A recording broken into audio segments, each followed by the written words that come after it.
Enjoy the convenience of 7 days a week banking and extended hours with Cube from First Arkansas Bank and Trust. Member FDIC.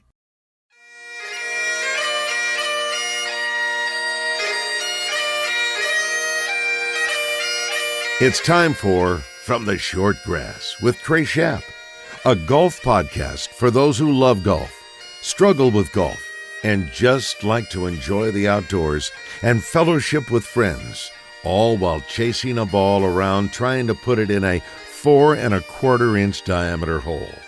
From the Short Grass is brought to you by Stevens Incorporated, an independent financial services firm with the freedom to focus on what matters most. Blackman Auctions. For over 80 years, better auctions have always been Blackman Auctions. Beechwood Pinnacle Hotels. We partner with you to deliver high-yield results by managing, developing, and investing in top-quality hospitality assets. And now, from the Short Grass, here is your host, Trey Schaap. Welcome to another edition of From the Short Grass. I am your host, Trey Schaap. The PGA Championship just around the corner. Tiger Woods has already played a practice round over in Tulsa at Southern Hills. And earlier this week, Justin Thomas and Jordan Spieth were on the grounds playing a practice round before the actual week of practice rounds take place at Southern Hills in Tulsa, Oklahoma. We're going to be over there. We will bring you some of the sights and sounds from Tulsa and the PGA Championship in our next episode of From the Short Grass. But this week, a special treat. I called on legendary sports writer Harry King to come to the studio and sit down with me, and he did. And it was a treat. And you're going to hear our interview after the break. Since 1938, better auctions have always been Blackman Auctions. If you like to go to an auction, just like to see an auction, it's fun to watch an auctioneer work a room. You can find Blackman Auctions on the web at blackmanauctions.com. With all the decisions you need to make about what to do in El Dorado, finding a place to stay is an easy one. The Haywood is uniquely positioned to make your stay one to treasure. Located in the historic Union Square district of El Dorado, the Haywood offers luxurious accommodations that feature contemporary, colorful rooms with high-quality bedding, comfortable baths with walk-in showers, and a spacious workspace with stylish plantation shutters that are unique additions to the stunning decor in a non-smoking environment. Make the Haywood your home away from home the next time you visit El Dorado. This is Thomas Blackman with Blackman Auctions. Get ready for another exciting once-in-a-lifetime auction. On May 19th at 4 p.m., we will be selling 100 acres in the heart of North Little Rock to help settle the estate of Tom Salmon. We will be selling 19 lots from residential, commercial, and acreage. The bulk of this property is located on McCain Boulevard, about a mile from McCain Mall. It has taken a family decades to build this incredible portfolio, and you will have the chance to buy it all in one night. For more information, go to blackmanauctions.com. Since 1938, better auctions are Blackman Auctions. Welcome back to this edition of From the Short Grass. On the tee, legendary sports writer and Arkansas Hall of Famer Harry King. Harry King, thanks for joining me on From the Short Grass. Man, you're looking good. For somebody who's 100 years old. Are you 100 now? Not quite, but that's the running joke. It used to be at the gym. We'd all go down there, and we're all early 70s, and somebody said, boy, you really look good for 92. So that's kind of the way it is. What was it like watching Francis Ouimet win the U.S. Open? I believe it or not, I did not see Francis Ouimet. A lot of people think I did, but I did not. There was no TV back then. Well, I know that. Black and I white thought TV. you went and covered the event. No, I didn't. You've covered a lot of golf events. I was lucky enough to cover the Masters 10 or 12 years. Yeah. You love the game. I do, yeah. When did you first pick up golf? When did you start enjoying it? What do you remember about that? I was trying to remember some of that stuff. We were in junior high, 3 other guys, myself, and my mother took us to War Memorial Park where you could rent clubs, and I think it was 50 cents to play. And she said, I'll be back later. And she came back later, and we just played. So we were talking about that. Oh, it's been years ago. We were talking about that. We think the winner shot 123. Wow. Yeah. Over those 18 holes. Yeah. At War Memorial Park, 65. Yeah. Yeah, it wasn't real good, but we enjoyed it. Well, I mean, but it was something that you enjoyed doing. Yeah, I cut a few classes at UALR. That biology lab at 8 o'clock in the morning, that's just no good. Much easier to tee off and then play for $1. So, yeah, I cut a few. So when did you really start to play golf? North Little Rock actually had what was supposed to be a high school golf team, and we were, I guess, seniors. It seems like we broke 100, a couple of us at North Hills. That was a big deal. Hey, Yeah. I think I still got the scorecard. I shot 93 or 94 at North Hill, and you get hooked. You do. I mean, it's one of those games. You hit a wedge in there close. That's as good as anybody could have hit it. Now you miss all those other shots, but that one shot you live for. And it's usually late in the round. The old comeback. This is gonna be something that'll get us to come back and play some more. I remember growing up, I would go watch some of the 4th of July tournament at War Memorial Park with my dad. And I remember seeing this tall, blonde-haired guy tee off on number 10, and he drove the green. Come to find out, it was Petey King, yes, it was. Your son. Yes, it was. In fact, that occurred right. He was leading the tournament, and somebody birdied 8 and he bogeyed 8, and they were tied. And he turned around and made 2 on number 10. Yeah, I remember the shot. Yeah. As he grew up, him picking up the game of golf, you kind of probably influenced that a little bit. A little bit, but he was. Golly, it's hard to talk about your son and not being prejudiced. He was a pretty good athlete, played quarterback and played shortstop and all that stuff, and like good athletes do. And got into golf. He was ill when he was 12 or 13 and actually missed 3 or 4 months of school and turned to golf.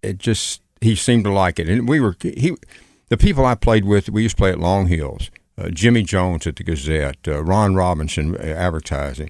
And then Paul later and Jim Elder and those guys, and they were always cordial to Petey, and so he got to play with them when he was a teenager growing up. And I think it was really a good influence, playing with adults that played right. I mean, we competed. Don't misunderstand that. Right. Everybody competed for the $1 or $2, whatever we were playing for. But I think he learned that this is the way you do things. He went on to the University of Arkansas. Yep. Outstanding golfer. Thank you. Has taught throughout his adult life. Right. Had a pretty good run in the late 80s. I think, I know what he won. In fact, in the match play, I was thinking about coming over here, how you're influenced by the pressures. You were talking about earlier, the pressure. The first year he won on 20 holes. He beat Barry Hamilton, defending champion. And the next year, he lost to the number 64 seed. And we talked about it afterwards, and he said, I felt a little weak in the legs. And I don't think he would ever admit I was nervous, but I'm convinced that's what it was. Defending champion, oh my gosh, this is really something.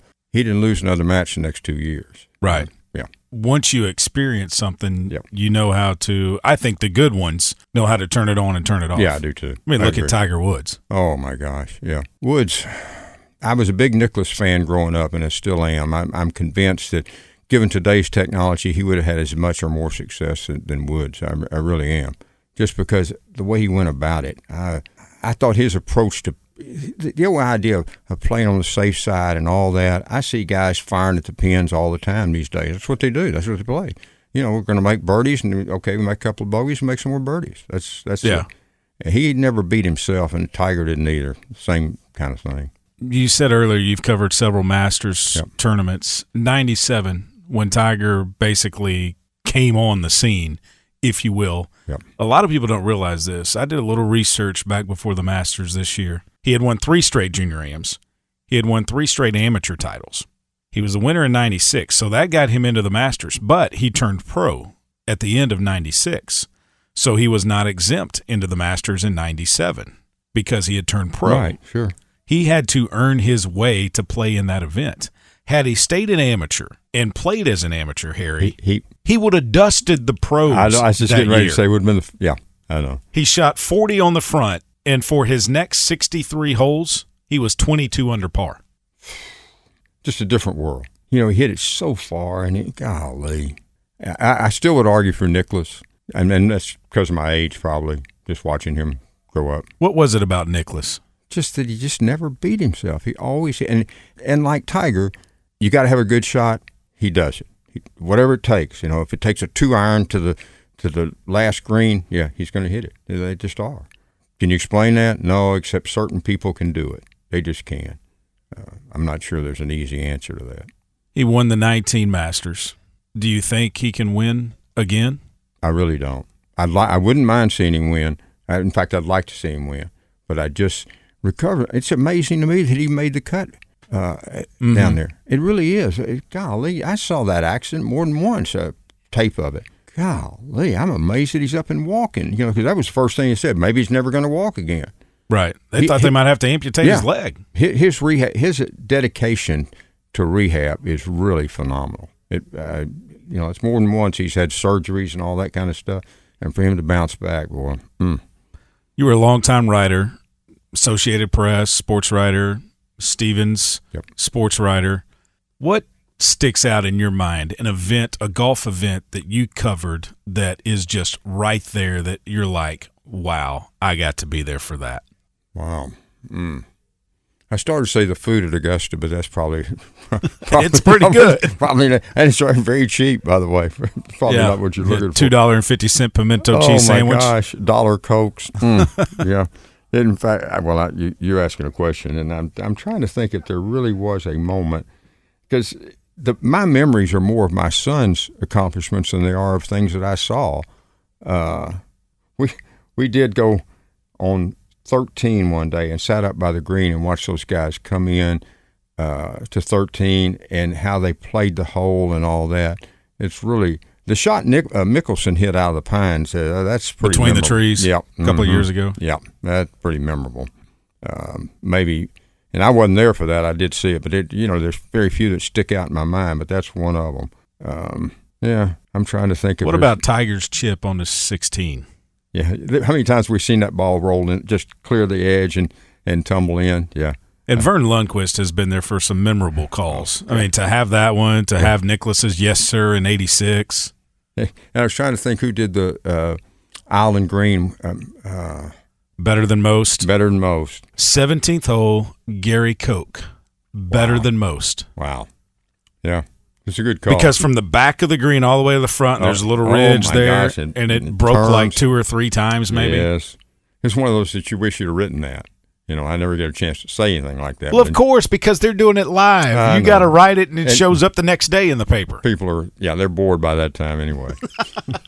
That first graph usually puts them to sleep. So. I was going to say, some of your writings you've had to do in some strange places. I say strange places, but I remember one story about Augusta National and the Masters, and when you were writing for Stevens, and you had to get out of there because the plane was about to leave. That was your ride back home, right?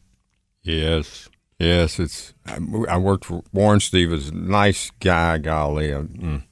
Anyway, I had to get on the plane and get it finished. Plane's going to leave whether I'm there or not. I'm sitting in the back and. You got your laptop out. Trying to make 2 coherent sentences. That's the goal for the day. And Mr. Stevens got on the plane and said, "Hey, Harry, how are you?" "Fine." "What are you doing?" And in my brilliant comebacks, I said, "I'm writing something. That's what you pay me for." Oh my God, is that the best you can do? Really? Is that good Lord? You came up with that? Yes. Okay. I've regretted it for 12 years. My God, isn't that enough of a regret? But what did he say? He went, okay. When we get ready to go, and he said, "Do you drink coffee?" He was up in the front of the plane with a coffee pot. He said, "Do you drink coffee?" "Yes, sir." What kind of sweetener do you use? "Blue or pink?" "Blue." He brings me a cup of coffee. Warren Stevens bringing me, really? Yeah, he did. What are you going to say to that? Thank you, sir. I mean, yeah. Thanks. They found out early on after they bought the papers that, we were taking 2 people out of Little Rock and 6 or 7, including Hogs Illustrated from up in Fayetteville. By the time you paid mileage for 5 or 6 drivers and hotel rooms and everything else to go to a football game, they realized, oh, wait, this is a better deal. We'll put the plane in the air. And it was certainly better for the 2 of us in Little Rock, myself and Dennis Bird. Golly. And we did the Rutgers game in New Jersey. Up and back, ball game, whole thing, 13 hours. Yeah. That's pretty amazing. Yeah, and that's back when you were covering the Razorback football and writing your column every day, basically. 5 times a week. Yeah. Yeah, made a lot. You sleep in your own bed at night. Oh, my God. I bet your wife loved that, too, that you weren't gone. Yeah. I mean, I know she tries to get you out of the house some, but. we never, except when our son was in Fayetteville, I never overnighted for a ball game. Always came back. Riding with Jim Elder and Paul Eels, that was one thing. And Dennis Bird was kind enough to drive sometimes. So, yeah. What was that friendship like, you and Jim Elder and Paul Eels? I miss it. That's the best thing I can say. 2 guys with impeccable work ethics. I mean, and we never played for more than $1. That's all it was. And Orville joined our group one fall, and it was, Orville described it as the throats, meaning Paul and Jim, against the scribes, meaning the two writers. Mm-hmm. And we played $. Never a press accepted. No, it wasn't use in talking about it, anything like that. It's $3 in or out, yeah. And Paul and Jim and I had played several times together, and Paul had never played with Orville. We were on the first tee at North Hill, 9:15 Friday morning, North Hills. That's what it was during football. Standing tee time. Standing tee time. They were kind enough to let us have that every week. And Paul gets ready to play, and the first hole at North Hills, he hits a snap hook that winds up in 18 fairway. I mean, it just goes dead left. Yeah. And he and Jim and I had always hit a mulligan off one.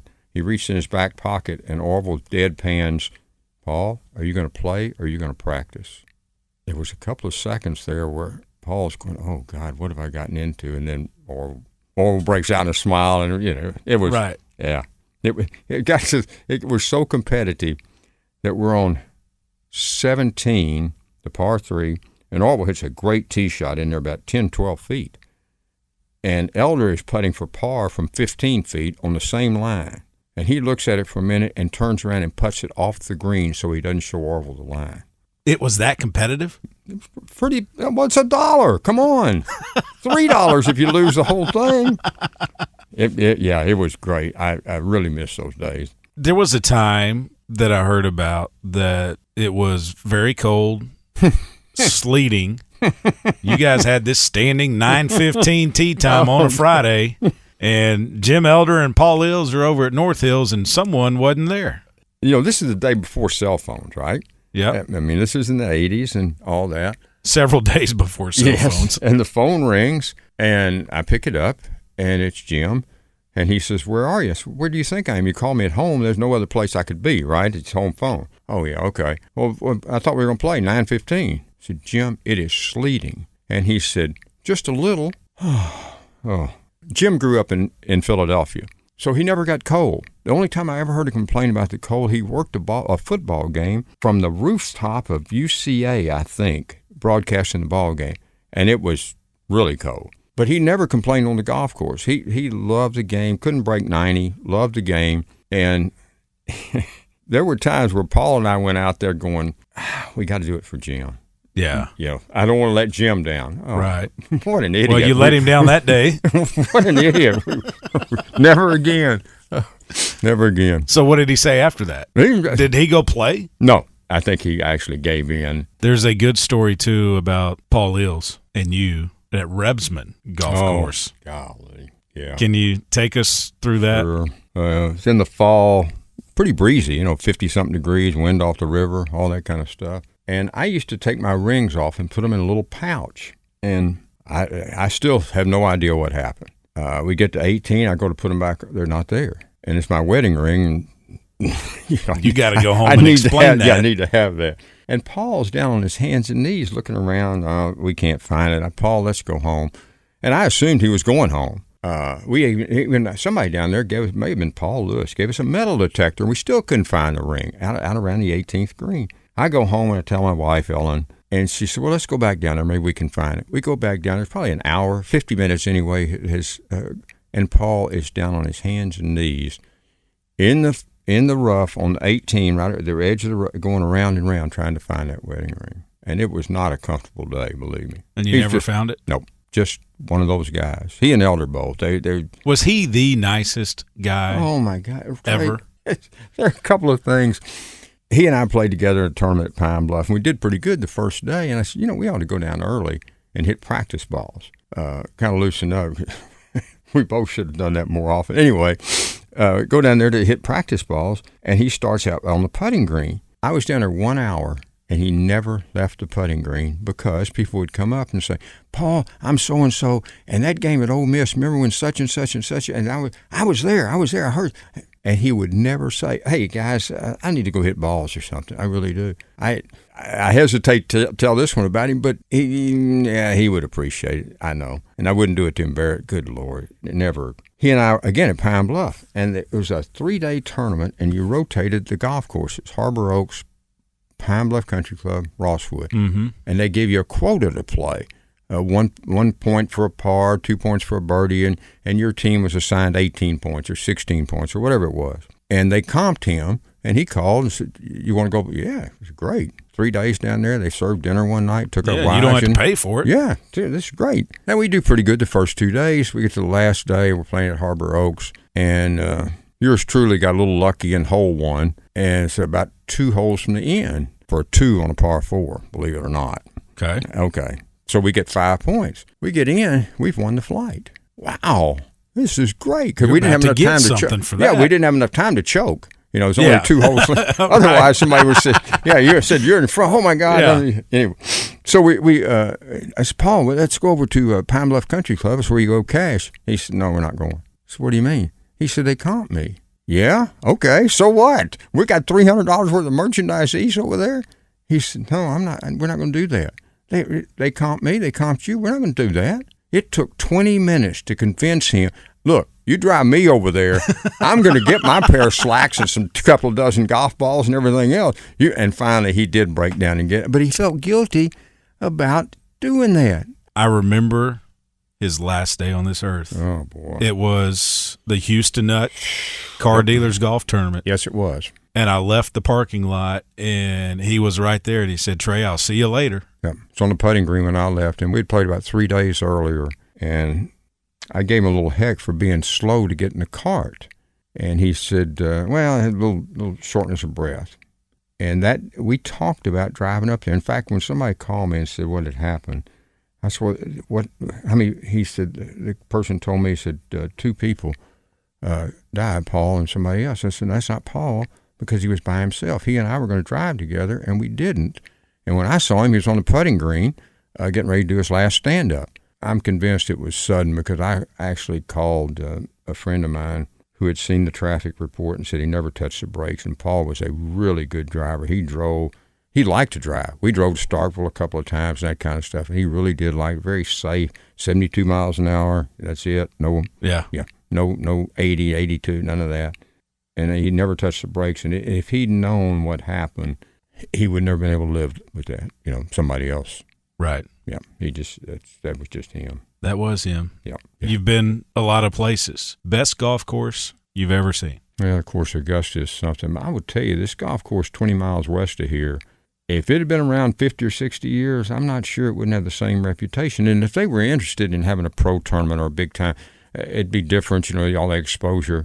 A lot of people, they know it's out there and all that, but they don't see it. It's right there. Pleasant Valley is really good. And Tyson, you know, in Arkansas, those 3 come to mind. Tyson's course in Pleasant Valley and Deal Ocean. Yeah. Augusta, like I said, that's just one of a kind. Fantasy foursome. 3 other players that you would like to play with, living or deceased, who would it be? Well, I'm prejudiced here, but I'd like to have another round with those guys. I really would. I think about it, Jim and Paul and Orville. I do. I think about it. It was. And you'd play for $1. Absolutely. $1. And yes, and I will. Since we're talking, who would win? If I was playing good, we would win. But I broke my hip about 15 months ago, and I've been slow to. And I recovered completely. It's just been some other things going on, and I haven't played much. I'm going to get back to playing. And if you really want to know about the press, I'd have to tell you one more time that Paul. Talk about the nicest guy. I should have told you this one to start with. We're out at North Hills playing with Ron Robinson and a friend of his. And $1, it was the same bet as always. And we get to 18, and we've already beat him on the front 9, and we got him 2 down on the back 9. We're going to win. You know, we're going to win clear. And Ron says, we want to press. And Paul says, well, no, Ron, we don't accept presses. That's just the rule. And he turns to Paul and says, Paul, won't you go for this too? And, of course, Paul gives in because he's not going to say no to anybody. I don't care what they ask him to do. He's never going to say no to anybody. And Ron said, good, we pressed 25 times. Paul wrote a check for the $25. I barely had the $25 in my billfold. Never forgave him for that. I kid about that. But he did do it. Yeah, he would not turn down. We never played for anything but $3. And he accepts the press for $25. Nicest guy. It's just some of the stories. Oh man, and the nights went past his work ethic and Jim's work ethic. And by the way, as recognizable as Paul was, I was in the grocery one time talking to Jim, and a guy comes up to him and says, "You're Jim Elder." Jim, yeah. He said, "I recognize your voice." He said, I listen to you do the Travelers every night. And Jim never hesitated. Said, "Oh, you're the one." That's just the way they were. Yeah, both of them. Yeah. Well, Harry, thanks for coming in and sitting down with me for a little bit. I mean, it's good to relive relive a wealth them. of knowledge. No, I don't know about that, but it's good to relive them. I was around some really neat people. Well, you didn't see We Met. What about Harry Varden? You're TV. Old Tom Morris. Oh, good Lord! You know what? I'm just going to get up and walk out. I need to go chip and putt anyway. The next time you're on the road and you need a place to stay overnight, check out bphotels.com. Beechwood Pinnacle Hotels. Locations in Northwest Arkansas, Northeast Arkansas, Central Arkansas, South Arkansas, Oklahoma, and Mississippi. Beechwood Pinnacle Hotels, a proud sponsor of From the Shortgrass. This is Thomas Blackman of Blackman Auctions. Get ready for another exciting once-in-a-lifetime auction. On May 19th at 4 p.m., we will be selling 100 acres in the heart of North Little Rock to help settle the estate of Tom Salmon. We will be selling 19 lots from residential, commercial, and acreage. The bulk of this property is located on McCain Boulevard, about a mile from McCain Mall. It has taken a family decades to build this incredible portfolio, and you will have the chance to buy it all in one night. For more information, go to blackmanauctions.com. Since 1938, better auctions are Blackman Auctions. With all the decisions you need to make about what to do in El Dorado, finding a place to stay is an easy one. The Haywood is uniquely positioned to make your stay one to treasure. Located in the historic Union Square district of El Dorado, the Haywood offers luxurious accommodations that feature contemporary, colorful rooms with high-quality bedding, comfortable baths with walk-in showers, and a spacious workspace with stylish plantation shutters that are unique additions to the stunning decor in a non-smoking environment. Make the Haywood your home away from home the next time you visit El Dorado. Strength is measured not by the number of accounts. Strength is placing value on relationships. It's having the vision and the guts to invest in growth. It's the commitment to responsibly manage your money. At Stevens, we believe that our strengths build success, not only for us, but for our clients. Stevens, member NYSE, SIPC. This week, Adam Carney is talking about a provisional ball, when you can use it and when you can't use it. On the tee, with our weekly rules segment, here is PGA Master Professional Adam Carney. So a provisional ball is a ball that is played if you think your original ball may be either A, lost, or B, out of bounds. Those are the only times that you can play a provisional ball. So let's say, for example, I'm on the teeing ground and I hit a tee shot and it's going towards the boundary and I don't know if it's in or out. Then I can play a provisional. Or I hit a ball towards the woods. It's neither a penalty area nor out of bounds, and it's a high likelihood that I'm not going to find it. Then I can play a provisional ball. So you have to announce that you're going to play a provisional, and you'll play the provisional ball, and then you'll go forward and search for your original ball. And if you find your original ball inbounds, and like in the first scenario, then that ball is in play and your provisional ball is picked up. Or if you go forward in the second scenario and you find your original ball and it is in the woods, then that ball is in play also. You can't choose to play the provisional. No, you can't choose to play provisional because your original ball is in play at that point. You have options under ball unplayable under those circumstances if you can't play it. When you hit a provisional ball, do you need to make a different marking on it